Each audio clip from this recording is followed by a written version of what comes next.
بسم اللہ الرحمن الرحیم نحمدہ ونصلی علی رسولہ الکریم اما بعد۔ گزشتہ درس میں ہم نے بتایا تھا کہ جنات کو کیسے پہچانے، جادو والے جنات کو عام جنات سے کیسے علیحدہ کرے۔ اسی چیز کو ہم آگے بڑھاتے ہوئے اس چیز کو پایہ تکمیل تک پہنچانے کی کوشش کرتے ہیں۔ جو جنات ایسے ہوں کہ آپ نے دم کیا، آپ نے علاج کیا، آپ نے اپنی تدبیر کی اور مریض سے کہہ دیا جاؤ میں نے 100 جنات پکڑ لیے ہیں، 10 جنات جلا دیے ہیں، میں نے بھگا دیے ہیں، میں نے ان سے عہد و معاہدہ کر لیا ہے، اب آپ چاہیں۔ مریض گھر جاتا ہے، پھر اسے دورہ پڑتا ہے، پھر اسے تکلیف شروع ہو جاتی ہے۔ آپ نے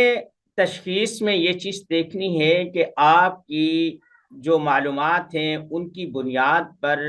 جادو آ رہا ہے یا جنات آ رہے۔ اگر ایسا ہو کہ ایک کو آپ نے پکڑا، پھر آ گیا، پھر پکڑا، پھر دوسرا آ گیا، تیسرا آ گیا، یہ تسلسل رہتا ہے، ایسے معالج اور مریض رسوا ہو جاتے، روز مرہ کا جو ہے نا یہ عمل بن جاتا ہے، مشکلہ حاصل بن جاتی ہے، اور آدمی کسی نتیجے پر عامل بھی پریشان ہوتا ہے، اس کی ریپوٹیشن کو، اس کی شہرت کو اور اس کے کام کو نقصان پہنچتا ہے، لوگ اس سے بد اعتماد ہوتے ہیں کہ اس کا علاج نہیں ہوا۔ یہ تو ہمارے معاشرے کا عالمیہ ہے کہ 100 کامیابیوں کو لوگ نہیں دیکھتے، ایک ناکامی کا چرچا کرتے ہیں، اور بلکہ ہمیں یہ اس میں مزہ آتا ہے کہ ایک کامیاب آدمی کی زندگی میں ہم غلطیاں تلاش کریں، کمزوریاں تلاش کریں، ناکامیاں تلاش کریں۔ جو 100 میں سے 99% اس آدمی نے کامیابیاں حاصل کی ہیں، کسی کو ان سے کوئی سروکار نہیں۔ ہاں، ایک غلطی ہو گئی یا کسی وجہ سے علاج ناکام ہو گیا تو ہمیں اس سے کافی دلچسپی ہوتی ہے، ہمارے پاس وقت بھی ہوتا ہے غیبت کے لیے، ہمیں پروپیگنڈا کے لیے وسائل بھی مل جاتے ہیں، ہم فون کر کے بھی بتاتے ہیں اوہ وہ اتنا بڑا بن رہا تھا، دیکھیں نا وہ اس کا ناکام ہو گیا، ہم تو پہلے کہتے تھے یہ جو ہے نا آدمی ٹھیک نہیں ہے، یہ آدمی فراڈ ہے، اس آدمی کے پاس کچھ بھی نہیں ہے، وغیرہ وغیرہ۔ یہ ایک معاشرے کا حصہ ہے، اسے نہ میں دور کر سکتا ہوں نہ آپ دور کر سکتے ہیں، یہ چلتا آیا ہے، چل رہا ہے، چلتا رہے گا۔ اب آگے آتے ہیں، جب وہ مریض وہاں چلا جائے تو 2 کام کرے۔ ایک یہ کہ ایسے مریض کا جنات جو تنگ کرتا ہے اس سے مت چھیڑے، اس سے بحث و مباحثہ مت کرے، اس کہتے ٹھیک ہے آپ جاؤ اور اپنا کام کرو، ہمیں آپ سے کوئی بحث نہیں ہے۔ آپ نے ایک تو نفس دیکھنی ہے اس کے مطابق اس کے لیے غذا، خوراک، پرہیز، اور اگر ہو سکے تو کوئی چھوٹی موٹی ہلکی پھلکی دوا بھی دے دیں، اور انہیں کہیں کہ یہ دوا جو ہے میرے عمل کا حصہ ہے،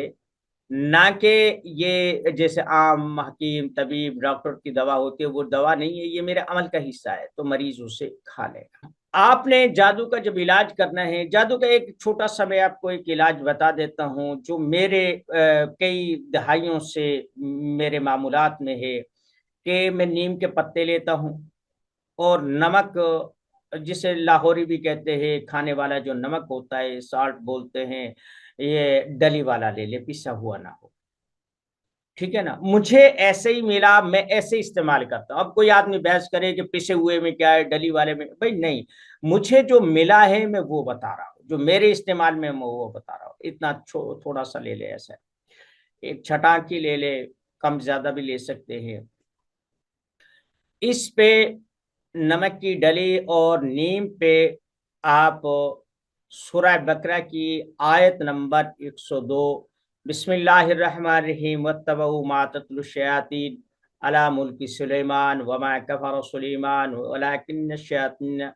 یہاں سے لے کر آپ لو کانوا یعلمون تک 11 دفعہ پڑھیں، اور سورہ المومنون کی آخری آیات افحسبتم انما خلقناکم عبثا وانکم الینا لا ترجعون آخر تک پڑھیں گے، یعنی یہ 2-3 آیات، ان کو آپ 7 دفعہ اس نمک اور نیم پر پھونک کر آپ مریض یا لواحقین کو دے دیں گے کہ جاؤ بھائی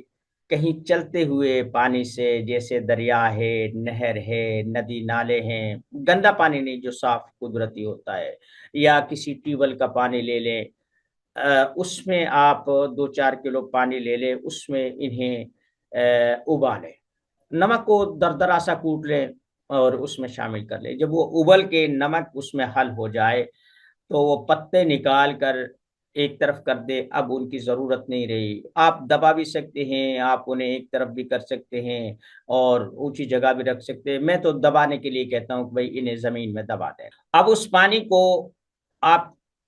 تھوڑا سا استعمال کریں گے تازہ پانی کے ساتھ، اس سے مثلا 1 گلاس پانی لے لیا اور اس میں تازہ پانی ملا لیا، اس سے اب وہ غسل بھی کر رہا ہے، اس سے وہ اپنے کپڑے بھی دھو رہا ہے، اس سے جو ہے نا گھر میں چھڑکاؤ بھی کر رہا ہے۔ ڈھور ڈنگر ہیں، مال مویشی ہیں،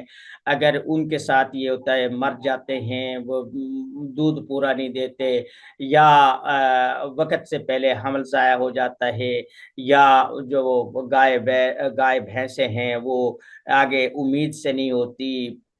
حمل نہیں ٹھہرتا، ان کے لیے میں یہ دیتا ہوں تو الحمدللہ اس سے بہتر نتائج ملتے۔ یہ آپ 3 دن دیں گے، اگر زیادہ مسئلہ ہے تو آپ 1 ہفتہ بھی دے سکتے ہیں۔ 11 طاق رکھیں، 3 رکھیں، ہفتہ رکھیں، یہ 11 دن رکھیں، 21 دن رکھیں، 41 دن رکھیں، یہ ایک معمول چلا آ رہا ہے، کوئی حتمی قانون نہیں ہے، لیکن ایک عمل چلا آ رہا ہے، ہم بھی ایسے ہی کرتے ہیں اور آپ بھی ایسے ہی کریں گے۔ تو عمومی طور پر جو جنات 10 پکڑے 20 آگے، 20 پکڑے 50 آگے، ان کا سلسلہ ختم، ٹھیک ہے۔ پھر ہم نے ایک اور بات محسوس کی ہے کہ جو جنات والے مریض ہوتے ہیں، جب ان کے اوپر اثرات آتے ہیں تو انہیں اکیلے تنہائی میں یا عام طور پر کبھی کبھار گھر میں جاتے ہوئے، باہر چہل قدمی کرتے ہوئے، کام کے دوران خوشبو محسوس ہو، تو یہ عمومی طور پر جنات کی حاضری کا یا جنات کی موجودگی کا احساس۔ اور جو جادو والا ہوتا ہے اس سے مردار کی بو آتی ہے، پخانے کی بو آتی ہے، گھر سے بری بو آتی ہے۔ یہ ایک کے ساتھ نہیں، ہزاروں لوگوں کے ساتھ ہم نے یہ دیکھا۔ الحمدللہ آج تک نہ تو مجھے بو آئی نہ بدبو آئی۔ یہ نہیں ہے کہ میرا ناک بند ہے، میں بہت حساس ہوں، کیونکہ میں ایک طبیب ہوں، جو چیزیں آتی ہیں، دوائیاں بنتی ہیں، میں انہیں سونگھتا بھی ہوں، چکھتا بھی ہوں، پھر ان کے مزاج بھی قائم کرتا ہوں، میں مریضوں کے لیے تجویز بھی کرتا ہوں۔ میں نے آپ کو بتایا تھا کہ میں اب پنساری کا الحمدللہ محتاج نہیں ہوں، جو ندی نالوں پر، ویرانوں میں، کھیت کھلیانوں میں، پہاڑوں میں اور صحرا میں، جہاں کہیں بھی جو چیز ملتی ہے میں اسے چکھتا ہوں۔ میں آپ کو ایک بات بتاؤں،